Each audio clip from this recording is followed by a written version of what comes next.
Hello, everybody. Welcome back to episode 94 of the Kpush Podcast. This is going to be me and Liz today. And you did your open mic yesterday. You went on stage for the first time yesterday. How was that? Really scary. Scary? Yeah. How did you feel afterwards? Embarrassed. And I don't know. I felt good. I don't know.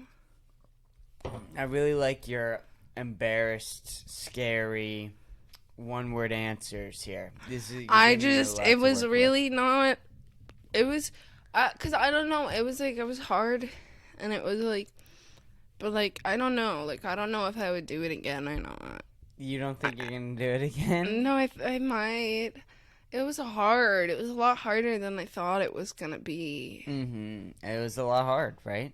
It was really hard. It's difficult when you're on stage and you're talking in front of everybody and it finally hits you that you're talking, trying to make people laugh. Yeah. And you don't know if you're really that funny anymore because... Well, I don't think I'm not funny at all. Not anymore. You thought you were funny enough to go out on stage and talk. Yeah, but yeah, okay. But, it's just a humbling experience when, someone doesn't laugh at your joke. It didn't go the way I wanted it to go in my head. Well, it never does. And it never will, and that's the whole thing, is trying to get it just perfect.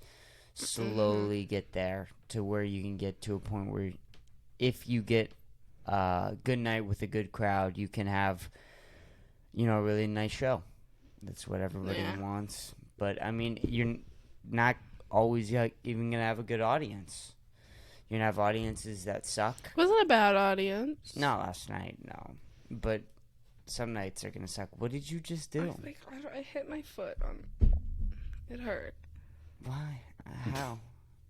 How do you always find a way to hurt yourself? I don't know. I'm really, really a clumsy person. Why? I've always been this way. I've always tripped and fell a lot. I've gotten a lot of concussions in my life. And don't you ever learn not to be clumsy? Because this is my always thing. No. No? Why not? You never, think, hey, maybe if I look out a little bit, I won't end up with so many concussions? And then it just doesn't work. What do you mean it doesn't work? It doesn't work. What about it doesn't work? Being clumsy is too much of an unconscious thing. But don't you think you can make it conscious? If you're a better man than me. Alright.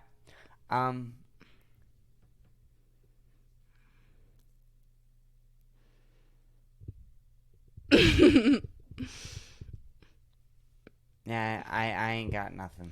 I really ain't got nothing. I thought that open mic thing was gonna be more, but you don't seem really interested in I'm that. not interested. We can keep talking about it. I don't know. It was long. It's hard to sit through other people's and because you're super anxious. And you just are because I also I feel like I should have counted the people before us. Because I was oh, is this the last guy? No, this is the last guy. No, Dom's going after this guy. It's just, But you knew you were going up after me. Yeah. So you didn't really have to keep track. But yeah, I would have, yeah. Because you had 2 warnings before. You and Dom are pretty good. Yeah, we were fine. We could have done a lot better. You were disrespectful. Well, I came out with that bar of a joke. It wasn't funny. Why wasn't it funny? Because you didn't consult me. But I think jerking off while your girlfriend's asleep next to you is funny. Is it not? No. Why not? Because I was good. That was my first time going up on stage, and you didn't give me a heads up or anything that you were gonna say something gross about me. I didn't say something gross about you. I said something gross about myself.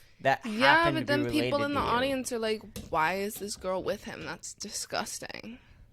Well, they're judging me, not you. They're not judging you. Yeah, they are. No, they're not. Yeah, they are. You think that if I do something disgusting, right? Yeah, they're judging me for being with you. In a comedy club? In a place where people are going to open mics? Anywhere. These aren't, how do I say this? The first-class citizen, should I say. The first-class citizens aren't going to open mics at Lazy Days. Mm-hmm. Probably not. So you think that they're judging you? It doesn't matter. You shouldn't have said that before. Like, you should have at least told me. It made me a lot more nervous for my set. Yeah. Well, I should have. But I thought it was also hilarious. Did you not? I mean, those two things can also funny coexist. Enough. Was it for funny you to enough? Not tell me. So I just needed a better punchline. No. A better punchline would have fixed it? Like a better joke. Like the concept of the joke wasn't funny enough. Really? Yeah. I thought it was kind of funny. It was kind of funny. It wasn't funny enough for you to not tell me about it and then say it about me. Well, how do I know if something's going to be funny or not? You should have known. What do you mean I should have known? What do you mean? I don't know if something's going to be funny or enough. Then you should have told me. Well, I didn't want to. I had this joke prepared. Okay. I think it was funny. Okay. But you handled it well. It's good, though. That shit's going to happen to you all the time. Okay. What? Okay. Well, I mean, like, there was a time where I went and someone was talking to me, like, the whole time. You seem like you really don't want to be here right now. No, I'm so tired, guys. I do want to be here. I swear. I'm trying so hard to stay awake. I got my Red Bull. Keep going. I'm listening. This is really difficult. I'm listening. Okay. So, I did, what was it? Gosh, I lost my train of thought. I had to go up after someone was what were they doing? Oh, they were like talking to me the whole time, so they were making jokes about me for like 30. I don't know. It was like probably half their set, and then I had to go up and follow them. Yeah, but they're not gonna make sexual jokes about you. They don't know you.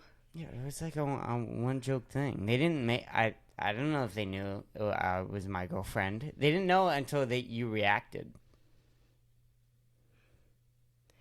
You expect me not to react because it's not like he sprinkled this in the middle of the set. He came out and said, "So I masturbate next to my girlfriend while she's sleeping." I didn't say it like that. You might as well have. Yeah, but you made it sound like I said it like John Mulaney. You might as well have. Hey, I mean, it doesn't matter guys, how you said it. I masturbate next to my girlfriend while she sleeps. Mm-hmm. And I think I'm gonna have to start. I just like. Did you expect me to have zero reaction to that? No. I didn't say anything. The guy, well, the host said something. Yeah. Well, I wanted you to, what is it? Go after me. I wanted to go in the middle. I did go after you. Oh, no. I mean, I wanted to close. Well, you didn't make that clear. I tried to say it. I didn't say why. No, you did not make that clear at all. You didn't even hint towards the fact that I might be genuinely, like, upset. Were you genuinely upset? Yeah. Why? You handled it fine. Okay. I didn't... Did I make my entire set about you? No, it was one joke. It's a 5-minute set. One joke is like a fourth of your time. That's a lot. No, it wasn't. It was like 30-second joke. Okay. It was my opener, and then I dropped it, and then I had 4.5 minutes of bombing. So I mean, you did not bomb bad. I bombed pretty bad. Dom did what? No, you and Dom did about the same. Yeah, I really wasn't. No, you didn't. Dom bombed worse than you. Really? Yeah. I thought you weren't there for all of Dom said. Because Dom in the beginning, he kept trying to say the same joke, and then he was like, fuck. Dom fuck, never mind. Eat shit and lay in it for a second on stage. Yeah, that's what he's doing. And I'll look at him like, Dom, you're eating shit right now. And he's just like bathing in the shit on stage. Like, he's like, oh, fuck, let me try again. And I'm like, no, Dom, just move on to the next joke. That joke is done. You fucked it up. And he's like, no, I'm going to retell the joke. I'm like, no, you can't. It's over. The moment is gone. You can't. And he'll fuck it up bad, too. He's one of those people who, like, it's not like a simple fuck up. Like, he'll fuck up. He'll give away the punchline as he's setting up the delivery. He's one of those guys who's like, he'll make a joke about, like, the queen being dead. And I don't insert punchline of Dom's. I can't really think of any right now on the spot. Not like a... But he'll just go back and restart, and you could tell the whole audience is just not into it. And then he'll just go and like, oh fuck, sorry guys, like into the microphone. Yeah. In all honesty, Dom, out of all the people I've watched done comedy, Dom's the funniest person to watch bomb. Really? Oh my god, because he'll like it's funny. Eat shit and just bathe in it. That was the first time I saw Dom go up. Yeah, he's good, right? He's not bad. He has some good concepts for sure. We gonna go next week? Needs more delivery. Yeah. We're gonna bring your mom? Oh, God. No, I don't want to take my mom. You should have. There's no chance. It's really annoying how everyone there makes fun of us for being young. Like, sorry that you're fucking 40 and had to, like, go to a horrible corporate job before you figured out what you wanted to do with your life. Like, excuse me. Like, I'm sorry that I'm, like, 18 and chasing my dreams. Yeah. Like, fuck you. Yeah, what do you want everyone to be at an open mic? You want everyone to be 60 at the end of their line, like, trying to do comedy? And, like, if you're in retirement, and that's it, because there's two really good stories in comedy at an open mic. Either you have like an old 60-year-old dude who like lived a really good life, and at his end of his life he's like, what do I want to do to buy best time? I want to figure out comedy at my end of my life. And that's like awesome. That's like a really cool story. You got 20, 30 years left. I think it's really... You don't have to work or whatever, right? Because you saved it all up for retirement. And you've decided to dedicate these last 20 or 30 years to figure out comedy. And that's like a beautiful story, right? Awesome. The other beautiful story is you see anywhere from 18 to 23 in open mics, and they're fucking trying. They're trying to follow their fucking dreams at their beginning of their life and seeing if they can maybe do this for the rest of their life. Like, that's awesome. You don't...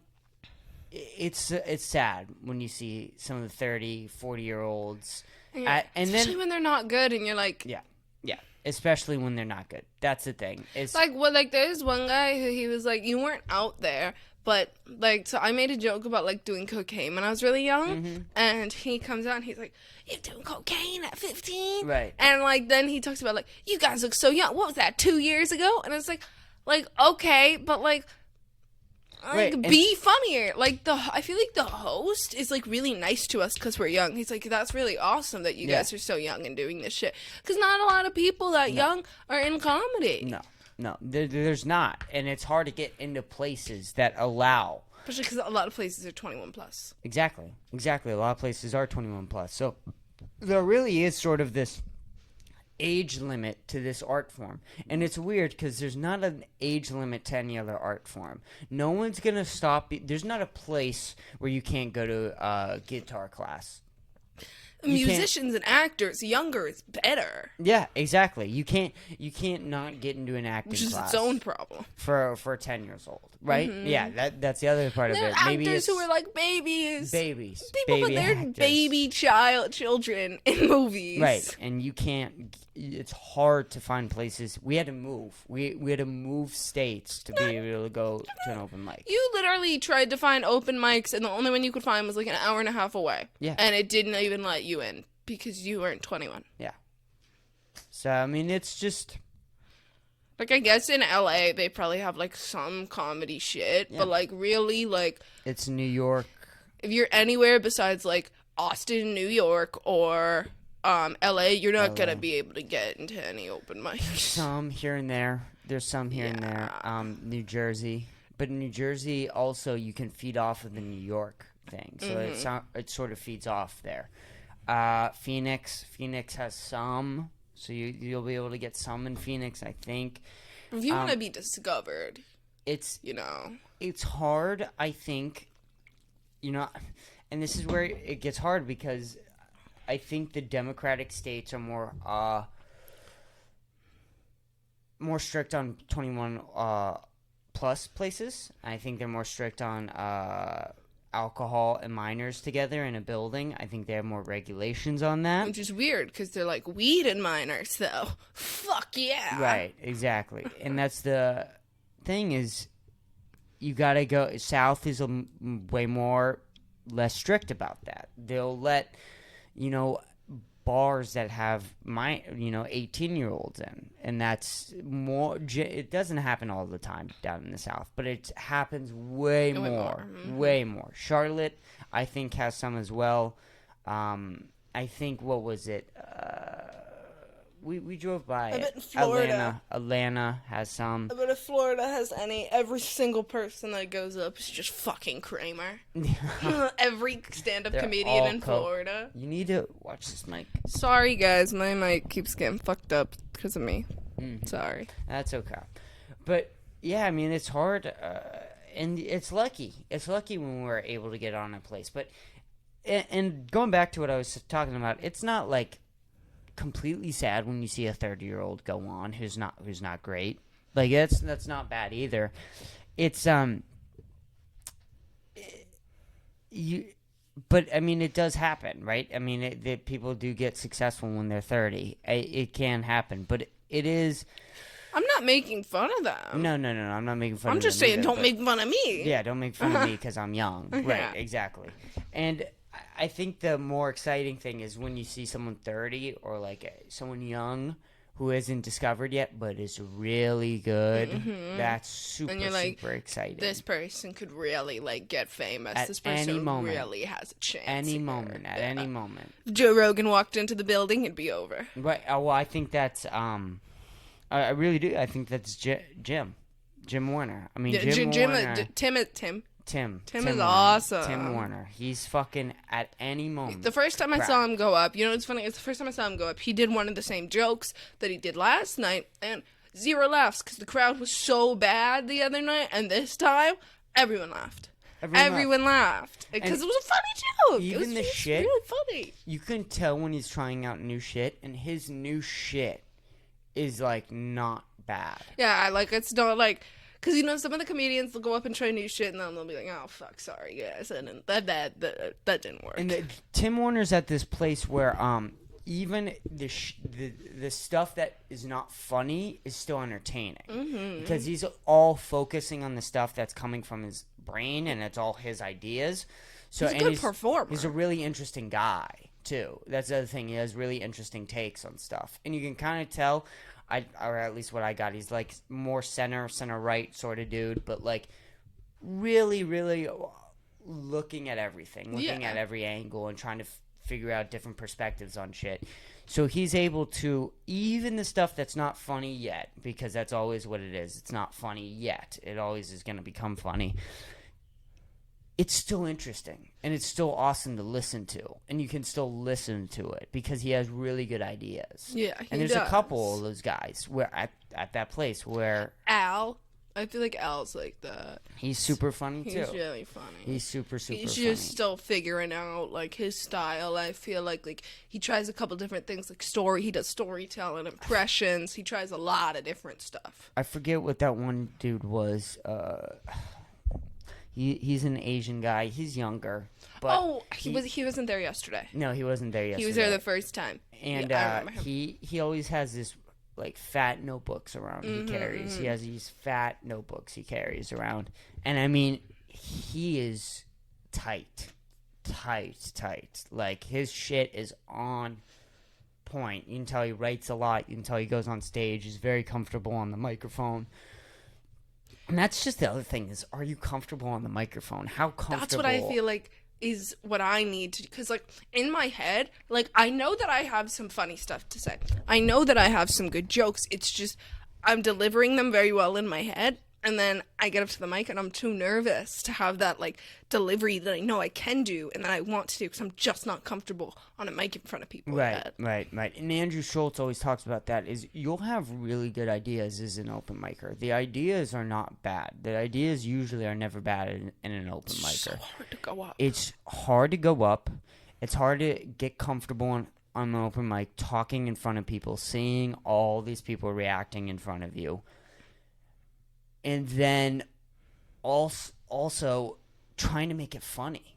At the end of the day, that's what it is trying to figure out the tool set and your tool set, your specific set of tools, because that's the other thing. You can't steal someone else's. No. I just tried to go up there and be John Mulaney. It wouldn't work. It wouldn't work because that's not like who I am. It wouldn't work. And you're probably going to do, at some point, you're going to catch yourself and you're going to be like, I'm doing a John Mulaney impression right now. And you don't even know. But it's also like if I'm doing it and I'm funny. Yeah, right. And that's the other thing is that at that moment you're going to be impersonating all your favorite comedians that you really like, and you're going to try and use their tools.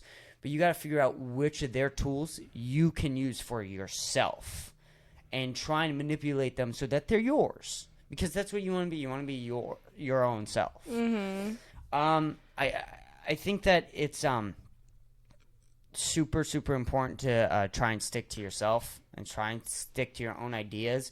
I know and Andrew Schultz, did I say that already? Andrew Schultz says that he has really good ideas. Mm-hmm. And when he talks about it all the time, he has all these old notebooks. And if he goes back to these old notebooks, he'll look and says how good of ideas he had, even as an open micer. But he just didn't have that tool set yet to make really good ideas. My legs and the wire gets moved. Why do you keep crossing your legs? Because it's just comfortable. It's just a habit. I gotta stop. But can you just cross your legs like once and then be done crossing your legs, or is it like a constant thing with women? I switch legs. But like all women do it. Like, yeah, why? I don't know. Why is it like it's comfortable for like 2 minutes, and then you gotta switch legs because your legs get like when it's like even like a tiny bit hot, like when you're not freezing cold and then your skin starts sticking together a little bit. Sure. If you're like, yeah. Okay. Well, anyway, go ahead. I was gonna like, if you want to continue, because I was gonna kind of segue into something else. So keep going. No, you can segue into something else. It's interesting is I feel like it's really hard for women in comedy, but I'm starting to feel like at the lower level, it's almost easier. Nobody cares. Because there's a girl who went up and the host was like, she's killing it all over Austin. Like this woman was like doing super well. I didn't laugh once. I don't know if she just like was trying new material. I think she's trying new material. She wasn't good. Yeah, well, I mean, that's the other thing is that you'll just see girls have bad set, but I mean, her delivery was good. She was definitely comfortable on the mic, which is right. She was really, really good. comfortable on the mic. It's a big thing where, especially I think in some of these more liberal places, is that they want to have women on, and that's not this always. This was the only other thing. girl that went on, by the way, guys. And I'm not saying that this is bad, but it's. I think women think when they first start getting into comedy is like, oh, all these men are gonna like judge me because of my set and because I'm a woman.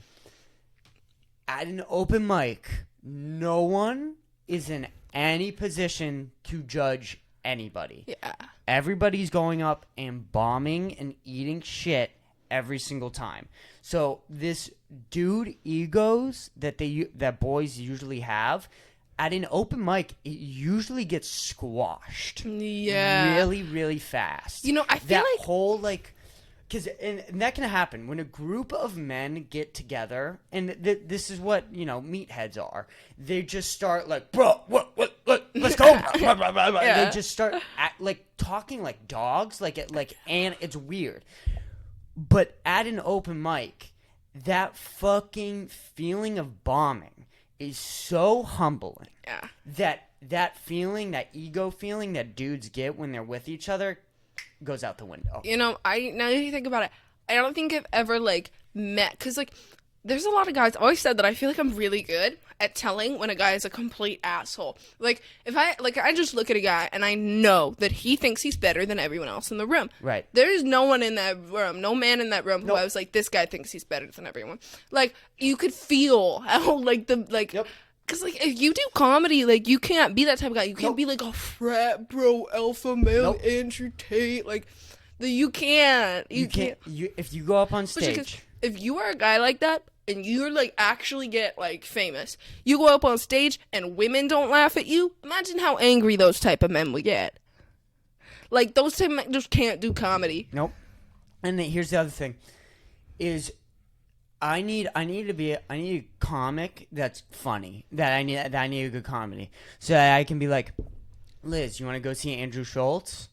And if I go and we go see Andrew Schultz, and only the men in the crowd are laughing, guys take their girlfriends to comedy shows. That's the thing that happens. If a guy's girlfriend is unhappy and gets angry and she wants to leave, that guy's getting up too. Like, at the end of the day, that's what's going to happen. And so you might think that you're killing it at these clubs where they're all men. Go to the road. Go to the theater. Go to the theater where these dudes are going to take their girlfriends out to go see you. And if they start leaving, buddy, you're like, that's going to separate a lot of your audience. I think there were some like jokes that I heard at the open mic where I was like, this is such a dude joke. This is a dude joke. Like I don't know if there were more women in the crowd. Right. And that's the thing is it's hard. It's a hard read when it's a room full of men. It's good when I like the fact that the owner's a waiter. The owner's a woman. Mm-hmm. The person who works there is a woman. She's always there usually. And then that girl last the night. host's mother is obviously a woman. She the lady in the skirt. She's red hair, big glasses. She's always smoking a joint. Yep. Okay. So that's the a host mother. That's awesome. And they're always there. So it's nice having them there. It's because they kind of balance out the room. And then if you're there and someone else is there, you have 5 women in a room of like 10, and then you got 10 boys, and that ratio is not too off. For an open mic, it's a good ratio. It's a good ratio for an open mic. It's a really, really good ratio for an open mic. It's hard when it's a room full of all men. It's a hard read because you don't know what's funny. That's the thing. Is like I am a woman, and I feel like a lot of my humor has been built around like other women. Because like when I was like in middle school, I didn't talk to boys, and like I went on Twitter a lot, and like a lot of my humor comes from that. And like you know, like the first stand up comedian I like was John Mulaney, and I feel like that he's such a like not female oriented. I don't think he's feminine. Yeah, I don't think he purposefully caters toward women at the beginning of his career. I don't think he was trying to do that. I just think his jokes are very like women really think he's funny. I just think they resonate with women a lot, and it's hard for me to know what men find funny. Like if I make a joke about my vagina, are men gonna laugh, or are they gonna be like, "Ew, vaginas? Why'd she talk about her vagina?" You know what I mean? Right? Yeah. Like I don't know. I mean that's the thing that where I respect is when Whitney Cummings comes out on stage and just starts talking about a pussy and like how it smells. She's also Whitney Cummings. She's super famous, you know. But at one point she wasn't. But was she making those jokes when she wasn't? Yes. It's also you need hard to figure out how like, to make those jokes. Because those are also like vulnerable jokes. Because it's like really vulnerable jokes. It's like if you like. Do you know how vulnerable Whitney Cummings at the beginning? Sorry, I interrupted you. Okay, because it's like if I like make a joke about like a guy going down on me and my pussy smelling bad, like that could be like a funny joke. Sure. But like, are the men in the crowd genuinely gonna think, "Oh, this bitch pussy stank. This bitch is gross." Like, are the men actually gonna like think I'm gross because of that? It's hard. It's hard. You know? It's hard, and it's a really vulnerable joke to make. But I mean, at the end of the day, you got to take those risks, right? You got to be like, I'm gonna throw my fucking face into the deep end, and it's hard because people think of that like online, right? They think of like talking shit like online, like, oh, I could say crazy shit to a room full of strangers. Not when they're looking at you. Dude, when they're right in front of your face and you're saying, I'm going to try and make you laugh, and you say something crazy and they don't laugh, people don't understand what that's like. It's a really hard thing. And, like, I feel like, because, like, during my set, I went into my notes to, like, say some jokes, and I only actually said 2 of the jokes I prepared, and then I said one that I did not prepare because I was like, I don't know if these jokes are too risky. Like, I don't know if I want to make these jokes, like, talking about, like, I did not know if me talking about how, like, my mother was a stuck-up Jewish woman was gonna make anyone laugh, because, like, it's also, like, the funniest part. I didn't know those, because, like, I don't know, we're in Texas, they don't know Jews. But they don't know Jews. That punchline you had of where your mom grabs the Jewish star. I wish I had my necklace on, because I thought I had a necklace on, and I was like, I'm gonna grab my necklace. It worked out fine though. You didn't need to. You went for the motion. People got what you were trying to do. It didn't matter, and it was a really good punchline. I gotta say that punchline killed. It got like the whole room. That got the most jokes. Yeah. So the punchline for you guys to know is that one time my mother went into Kmart and she accused the worker of anti-Semitism. When she went to return something, they didn't let her. So she said to them, "This is because I'm Jewish," and they kicked her out of the store.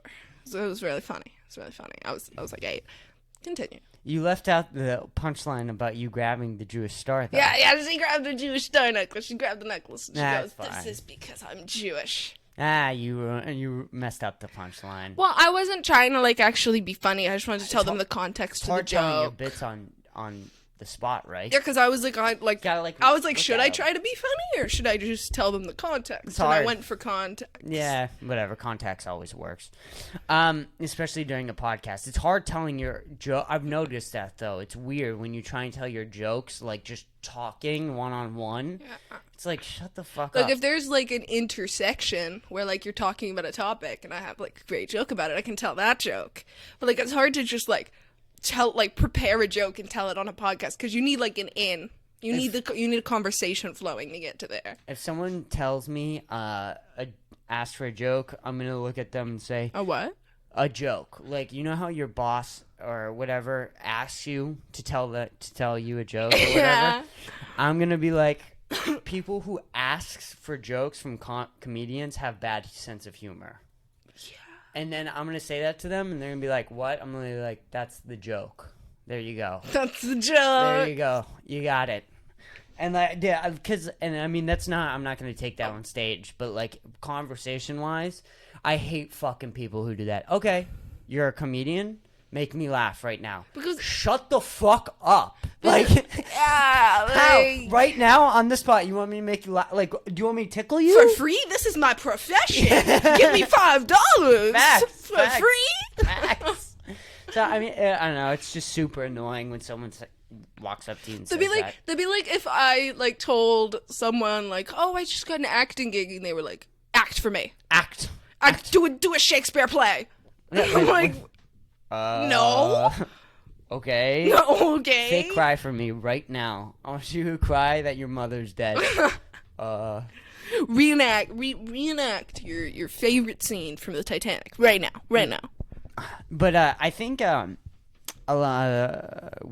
big thing with us is that we're way more comfortable talking on microphones than other people. Yeah, I think the podcast definitely helped. Oh my god! Because go ahead. Well, I just hate my voice a lot, and like I feel like I can like, cause like I've always hated my voice. I would always like take videos of myself and then I'd be like, why the fuck do I sound like that? Right. And I feel like I can actually like hear my real voice in the headphones, and it makes me more comfortable with it. Yeah, because I think Joe Rogan always talked about how when he got on stage the first like 5 times, he just focused on how bad his voice sounded on the microphone or whatever, and I was just like, that literally hasn't happened to me once. Yeah, no, I didn't feel like that at all. I have not focused about how my voice sounds over the speaker once, and it's because you have a good voice for comedy too. Sure, I think you have a good voice for comedy. Yeah, well, it's also been designed I've designed my voice for you- sure. I've manipulated my voice to sound in a certain way where it sounds the most entertaining. And that everybody has a radio show voice inside them. Yeah. You just have to make it. I feel like my issue is that throughout like middle school, I would try to change my voice because like I always thought I had a super deep voice, and I would try to make my voice more high pitched. I would talk like this. I would talk like this. So now like, and that's super annoying. I would talk like a fucking Valley girl, and now I'm trying to stop talking like that. Well, yeah, and that's the thing with the Valley Girl thing is that girls think that like I don't know. People think I'm from fucking California down here. It's horrible. But I think girls think that, I don't even know what it is, accent or way of talking. Inflection. Whatever it is like interesting, but it's not. It's like hot. It makes guys want to fuck you. Yeah, I didn't think it was interesting. I knew that. Oh, you knew? Yeah. Slut. Slut. You dirty. All right, but I think when you're trying to get rid of that, or wanting someone to listen to you, it's hard when you have that Valley Girl act, or whatever it is. Because I also used to like sing in a high pitched voice. I used to like tell myself I was a soprano, and I'm just not. Like I've realized, like if I actually want to like be a good singer, I would have to have a lower deep voice. Like I can sing at lower octaves way better. Yeah, you have the Amy Winehouse set of vocals. I wouldn't go that far. No, she's so good, but like no, I can sing. Her songs like match my octaves well. That's what I'm saying. Yeah, so you have the same octave level as Amy Winehouse. Yeah. Do you sing as well as Amy Winehouse? No. You haven't dedicated your life to singing. Yeah. I believe that if you dedicated your life to singing and spent hours and hours and hours and years and years and years, stop vaping. Actually, what if you stop? When I stop vaping and I would just become the best singer in the world. Tomorrow. Like you're like, all right, I'm going to stop vaping for 24 hours. Immediately, I'm Amy Winehouse. You just sound exactly like Amy Winehouse. Guys, I'm going down to the local record producer, guys. It's happening. I come home and I'm famous. I'll kill you. Because I feel like... I'm Barry. You remember how Barry just got that acting job without trying? Well, I feel like that's what's going to happen. Like, I feel like... I'd love for that to happen. Because that always does happen. God, Barry... Because Barry's really real. I feel like two people in a relationship, someone... And this was Princess Carolyn and BoJack as well. Was it basically Barry and Sally? Yeah, it's like one of them worked super fucking hard. I think I'm Princess Carolyn and Sally... And you're BoJack and Barry. You know what? I am BoJack, and I'm okay with that. I'm okay if or Herb. I'm like Herb. Yeah. BoJack had two of them. BoJack had Herb and Princess Carolyn and Kelsey. I think we can count Kelsey a little bit. No. Because she was in it for her own motives. Ruined her career. Who's Kelsey? The director of Secretariat. Oh, sure. Mm-hmm. I thought you were talking about Hollyhock. No, the black girl who she supports all the Oscar actors, so she never loses. Oh, she was not black. She wasn't? Coppola. I think she was Greek. Really? Princess Carolyn kept making Greek jokes the whole show. So bad at like telling someone. Spanakopita is like a Greek dish. Like if you told me, like, I don't know. I feel like if I didn't know that Mace Windu was Samuel L. Jackson and I watched Clone Wars, I'd probably be like, is he Moroccan or some shit like that? Like, yeah, it's hard to tell animated characters' race. It's hard. It is. For a long time. Unless they make it super clear. For a long time, I like thought that all of Attack on Titan characters were white. Like, not for really long, but like for a period of time, I did think that they were all white. But they're not. I mean, the main character is Eren. Mm-hmm. I mean, I haven't seen Attack on Titan. I assume they're Asian. They are. I'm assuming. Yeah. It's hard to Well, anime, they don't animate their characters the way that Asian people actually look. Well, it's hard to animate a Asian character and make it clear that they're Asian without being really, really racist. In every fucking American show cartoon show where there's an Asian character, they just give them blue hair. They have to have blue hair. if they're an Asian animated character, they have blue hair. Why? Because that's what they do. They have blue hair, every one of them. I used to think it was because black doesn't show up well on animation because you can't, like, draw lines around it, outlines. That's just not true, though, because in Bojack's hair is fucking black. Right. That's not why they made Diane's hair blue. There's also a debate on Reddit about whether Diane's hair is actually blue or not. This is a real debate that people are debating it. I mean, like, it's not like an ongoing thing. It's an ongoing thing that's on every newspaper headline. Is Diane's hair blue or black? Yeah. Really? That's crazy. I mean, like, I guess her hair could be blue. She's like a not outlandish. She's like a progressive, liberal type girl who does, like, things like that. I don't know. Her hair could be blue. I don't really give a fuck, though. Like, I do. Because you're not an ally. I am. I'm a leftist ally, and I stand with the Asian people who go through the oppression of having blue hair in animated TV shows. Okay? So, if you don't want to get on this train, Liz... Did Marceline have blue hair? No. Marceline? Marceline's hair is black. What race is Marceline? She's vampire. Well, no. People think she's black. Her mom is, like, black in that one flashback we have of her mom. But, like, genetically, yeah. But, like, I don't think we can give her a real race. She's a fucking vampire demon. Interesting. Well, are you going to keep going to open mics, you think? You liked it? I want to prepare better material. Yeah, it's hard. It's hard to know what material's good or bad until you go up. I wish we could have more places, and not every single place is 21 plus. I mean, we could go to that place my manager told me. It's not 21 plus, but, like, I also think that's, like, a bigger scene. Bigger scene? What do you mean? Like, than Lazy Days. Like, I think way more people go to that open mic. Like, I think it's, like, I'm not ready for that. Right. I'm not ready. You might be. I am. I'm ready to bomb in front of a bigger crowd and, like, suck. You gotta phrase it like that. Well, I mean, it's true. That's what it is. If you say what it is, right? Don't hide from the fact that you're gonna do bad. You're gonna suck.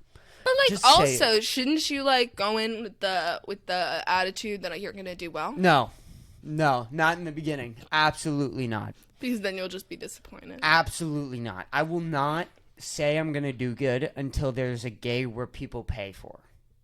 So there's and I don't, like, have to be a headliner or whatever. Just like one of those people at Fallout. Right. That will be, like, the night where I'm like, okay, I'm gonna do good tonight. I'm gonna really prepare my shit. I'm going to know everything on point. Like, I'm going to really, really prepare. I'm going to do good. Yeah, I feel like I could get into improv. Yeah. I feel like I could do improv comedy. Like, at first I thought improv was, like, super cringy. But, like, we went to some really funny improv shows. Well, here's the thing. Is improv shows you think are, like... Millennial bullshit. Like... Oh my God, did you make the cake today? No, the cake is, like, red. Yeah. Oh, wow. Like, it's stupid. And that's cake. Shit. It's stupid shit. When they're at fuck this week, or fuck your week, or I forget the name. Fuck this week. Yep. That improv show is killer. I mean, dude, that one lady who kept doing the New York smoker accent, that lady was so funny. And they'll go to wild places. They'll go to school shooters in the middle of a middle school. They'll go to, like, gangster, like, because it's not like anything. The first improv show I ever went to was for kids, and I was like, this is shit. Right. It was, like, about fucking vegetables. Right. But now they're, like, talking about, like, they're in the middle of the Ukraine war. Yeah, and they're getting, like, their penises sucked. Right. And by, like, turtles and shit. Yes. Dude, here's the thing, and I think it's funny because the actors don't prepare their jokes, and you can see it on their face when they say something so outlandish, and they're like, I just said that. They have to run with it. It's so funny. It's funny because I do it with Dom all the time in conversation. And it's so funny. Is we have improv conversations, basically. We just, like, build off each other's jokes. Just build off of each other's jokes. I've done that with you. Yeah. And sometimes me and Dom will even play characters randomly in, like, conversation. That's just something that we do. And sometimes you start doing that, and I don't know you're doing it, and then I just try to, like, have, like, the normal conversation, and then I'm like, it's this time, yeah. But, he's, what is it? when me and Dalton get into that state, I was just or time whatever, checking. Sorry. Yeah, you're good. I knew what you were doing. Is either me or him will say something, and it's like, "Fuck, you did not just say that." Okay, I have to run with it now. Like, there's no going back. There's no no's in improv. Yeah. You have to say yes. Say no. No. And I mean, when you say no, it does stop the scene. Mm-hmm. It kills it. And if someone gives out a bad idea, you gotta try and work. You with gotta that. make it funny. You gotta try and make that bad idea work. Like, I don't remember which comedy show this was, but some girl, like, made a joke about bananas that didn't land at all, and then the other women turned it into a penis joke, and it was super funny. Yep. I mean, that's gonna happen. And all I the bet, time. like, when that happens, like, the person who made the bad joke is like, "Oh, I appreciate you. Thank you for that." Yeah. Because, like, if you start to bomb in an improv show, someone else is gonna pick that up. Yeah. It's you don't have to bomb. Yeah. That's nice. Mm-hmm. And that's the other hard. I could not imagine bombing with a group of people. Dude, imagine, because you all have to bomb. You all have or to at bomb. least, like, You're half all of you. bombing. So. Alrighty then. Well, we should get going because we're over time. Yeah. So I think we're gonna call this a good episode. And we talked about comedy for most of it. It was awesome. Nice. Well, I'm glad that you like it. Hopefully you keep going up. Yeah. And hopefully I'm gonna try. All right. Well, till next time, everybody. Thank you for listening. Y'all. Hopefully we're professional comedians by next week. Next week. Bye-bye. Bye.